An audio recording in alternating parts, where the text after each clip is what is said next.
I had no idea there were ruins like this near my house. I completely overlooked it. Still, there's really nothing here. Maybe it's about time we headed home. Zundamon, be careful. I have a bad feeling about this. Huh? What do you mean? Whoa! What in the world just happened? I've heard rumors about this. This is the math dungeon. The math dungeon? It's a dungeon where math problems appear.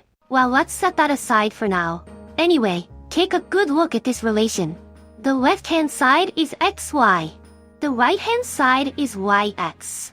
Both sides multiply x and y, but the order is reversed on the left and right. I see. Wait a second. There's something strange about this. Changing the order of multiplication changes the result. Can that really happen? Good catch. This relation suddenly appeared in the math dungeon, and when you think about it carefully, something is definitely off. The equation we're familiar with is this one. The left-hand side is xy. The right-hand side is yx. And it says the two values are equal. Exactly. Changing the order of multiplication does not change the result. This is called the commutative property of multiplication. Now that you mention it, I guess I have heard of that. But why does that work again? It's a very basic property, but few people can explain the reason smoothly. For example, suppose apples are arranged like this. Let's express the number of these apples with an expression. There are 6 apples. Well, yes, that's true, but here, let's represent the number of apples using multiplication. First, divide these apples vertically. Then we get 2 groups of 3 apples. So we can say there are 2 times 3 apples. That's easy. We just divided the apples vertically, but if we divide them horizontally instead, we get 3 groups of 2 apples. So we can say there are 3 times 2 apples. Ah, you're right. We only changed the way we counted the apples, but the number of apples itself did not change. So we can say 2 times 3 and 3 times 2 are equal. That's exactly right. Of course, this also holds for other numbers. For example, like this. I see. We can think of it as 3 groups of 5 apples, or as 5 groups of 3 apples. Either way, there are still 15 apples. It seems you understand now. More generally, we can also think about the commutative property using area.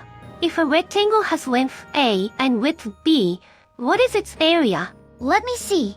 The area of a rectangle is length times width, so the area of this rectangle is A times B. Exactly. Now then, if we rotate this rectangle by 90 degrees, what happens to its area? I don't think the area changes even if we rotate it. But let's think it through properly. Now A and B have switched places, so the area of this rectangle is B times A. Correct. Rotating a figure does not change its area, so we get AB equals BA. Oh, I get it. For simplicity, we are only considering positive numbers for A and B here. But have you remembered why the commutative property of multiplication holds? Yup. This suspicious relation denies the commutative property of multiplication. Changing the order of x and y changes the result. That cannot happen. That settles the problem. Let's get out of here. Zundamon, look at this. What is it this time? What? That's strange. This should have been the entrance. The entrance is sealed.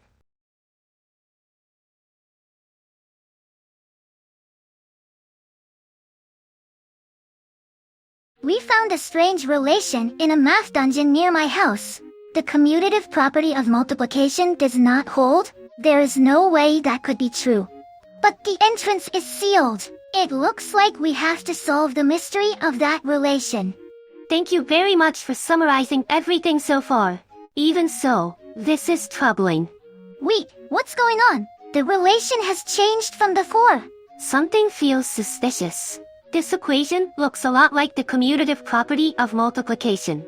But what exactly is this Q? Let's investigate what it means. Alright. Yx equals qxy. Let's interpret this equation as it is. The left-hand side is yx. The right-hand side is qxy. 2xy means xy multiplied by q. So this equation says that if we multiply xy by q, we get yx. Yes, that is one way to think about it. Multiply xy by q and it becomes yx. Or we could think about it like this. In the multiplication of x and y, if we swap x and y, normally changing the order of multiplication does not change the result, but here it says the result gets multiplied by q. That should not be allowed. I understand how you feel. Here, the commutative property of multiplication is being modified through the parameter q. It seems that we have wandered into a strange world. X and y are something different from ordinary numbers. We do not yet know what they really are, but for now, we can still carry out various calculations using x and y. Huh? Really? But I want you to remember at least this. If you feel like you are getting lost, I want you to try one thing. That is, set q to 1. Then we get the equation yx equals xy. In other words, the commutative property. That way, we can always return to our world. Now we can move forward without worry. Zundamon, look! Wow! What is this supposed to be? The wall blocking the passage has disappeared. Oh, you're right! As we continue through the math dungeon from here on, this calculation rule will light the way for us. I'll remember that. I found something right away. This is, do we just simplify xy? An easy problem. Zundamon, go ahead and do it. I'll do it. Well, this is easy. If we simplify xy, it becomes x squared y squared. You fell right into the trap. What? In this math dungeon, common sense does not apply. Even calculations that look simple have to be handled carefully. In this manipulation, you implicitly swapped y and x. Yes. Now let's try again while keeping that in mind. Got it. Alright, let's do it over. The expression xy contains a hidden yx inside it. To swap y and x here, we have to follow this rule. Then a coefficient q appears. Yes, looking good. Next, I want to swap x and q too, but is it okay to do that freely? There's no special rule for that, so let's assume we can handle it in the usual way. Got it. Then, if we swap x and q, it becomes like this. After that, if we simplify this expression using powers, we get this. Well done, Zundamon! And just like that, we obtained this equation. The commutative property of multiplication has been modified. It feels like we have taken our first step into such a world. There is one thing we should check here. That is what happens when we set q to 1 in this equation. Let me see. The left-hand side does not contain q, so it stays the same. On the right-hand side, q becomes 1, so it is simply x squared y squared. Yes, that looks right. That is the ordinary calculation I did at the beginning. Exactly. In other words, we recovered the equation from our world. I see. It really does feel like the modified world and our world are connected through q. Oh, something is happening to the expression. Oh no, another expression has appeared. So that was not the end of it. Now this is getting interesting. The square of x plus y. It is an expression we normally expand without thinking, but I am sure there's a trap hidden in it. This time, let's proceed carefully. Understood. This time I will absolutely not make a mistake. The square of x plus y, to begin with, it means multiplying x plus y by itself. A careful first step. Yup. Now I just have to expand this. First, x times x gives x squared. X times y gives xy. Y times x gives yx. And y times y gives y squared. That is everything. And then xy and yx combine into 2xy. And that gives us the answer. You made a mistake there. Huh? Where? Take a close look here. Let me see. There is yx. Yes, at this point, you actually have to use that calculation rule. Books, I overlooked that. Actually, when we swap y and x, a coefficient q appears. Now if we combine those two terms again, we get this. We finally have the answer. Still, that is a strange result. We obtained the expansion formula for the square of the sum x plus y. But this is not a formula that exists in our world. It is a formula that holds in a world where the commutative property has been modified. Very nice. Let us check one more thing here as well. What happens in this formula when we set q to 1? We just have to set q equals 1 here. So the coefficient 1 plus q becomes 2. Yes. And this formula should look very familiar to us. This is the expansion formula we use all the time. So setting q to 1 really does bring us back to our world. Still, these calculations, do they really mean anything? Is it okay to modify the commutative property of multiplication?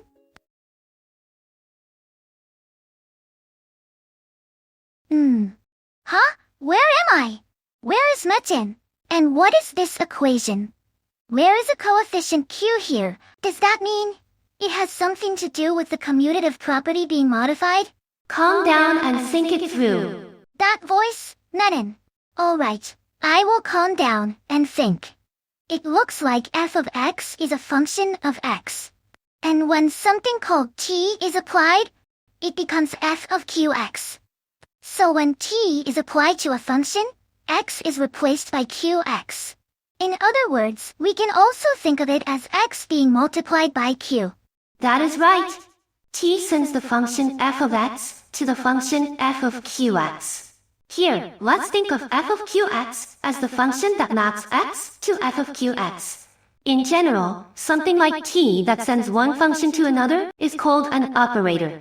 However, be careful, because the nuance of the term operator changes depending on the context.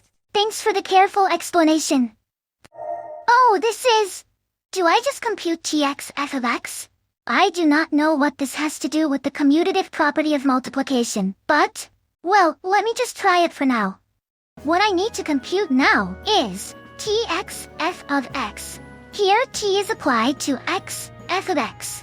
Let me write the definition of t in the upper right. T has the effect of multiplying x by q. So now, I just need to multiply the x's in x f of x by q. And it becomes like this. The two x's here each get multiplied by q. What should I do from here? Zundamon, look here! Do you notice anything? Let me see. F of qx matches the expression that appeared in the definition of t. That means this part can be rewritten as t f of x. So, I have obtained this equation. Excellent. And if we omit f of x, we obtain the equation tx equals qxt. This can be regarded as an equation of operators. Note that here x is not just an ordinary variable, but represents the operation of multiplying a function by x. The left-hand side represents the operation of multiplying a function by x, and then applying t. Meanwhile, the right-hand side represents the operation of applying t to a function, and then multiplying by x and q. This is kind of hard. By the way, does this equation look familiar? Wait, let me see. Now that you mention it, it looks like that modified version of the commutative property. Exactly. If we use the letter y instead of t here, we obtain the equation yx equals qxy. This is that very calculation rule. So you notice, this modified version of the commutative property cannot occur in the ordinary world of numbers. But in the world of operators, it seems it can happen. How strange. Zundamon, there seems to be one more important example. What? This is an example using matrices. Matrices. Those things where numbers are arranged in rows and columns, right? I am glad you remembered. Here the matrices x and y are defined. I will skip the explanation of matrix multiplication, but it seems these matrices satisfy the equation yx equals qxy. If you actually compute it, you should be able to confirm that the equation really holds. That is exactly the modified commutative property itself. By the way, it seems the answer was written from the beginning in this example. That saved me the trouble.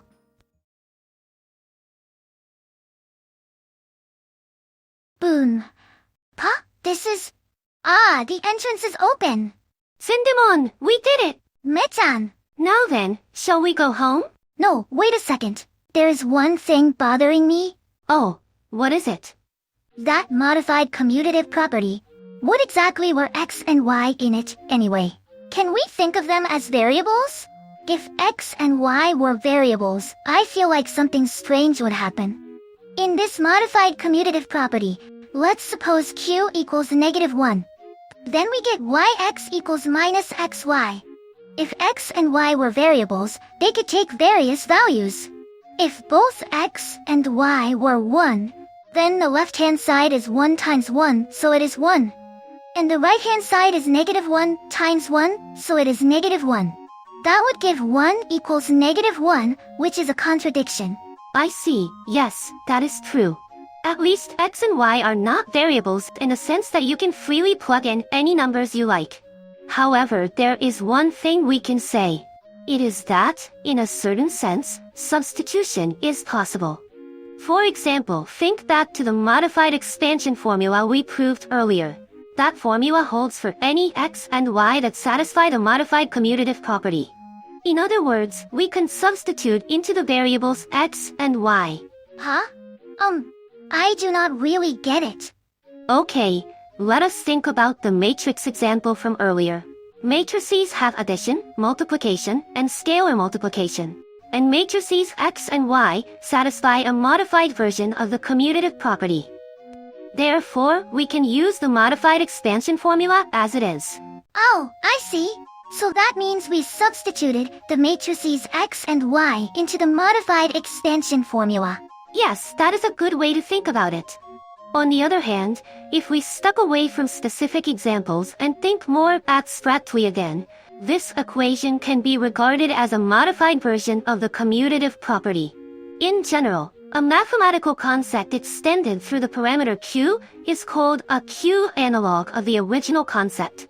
The world of q analogs is deep, and many concepts we know have been extended there. For example, we have covered q integers, which are q analogs of integers, and q derivatives, which are q analogs of derivatives, so I will put links to those videos in the description. That helps a lot. Thanks for watching. If you'd like to support this channel, consider becoming a member. In this video, we talk about the purpose of our membership. Check it out if you're interested. Well then, take care everyone. See you later.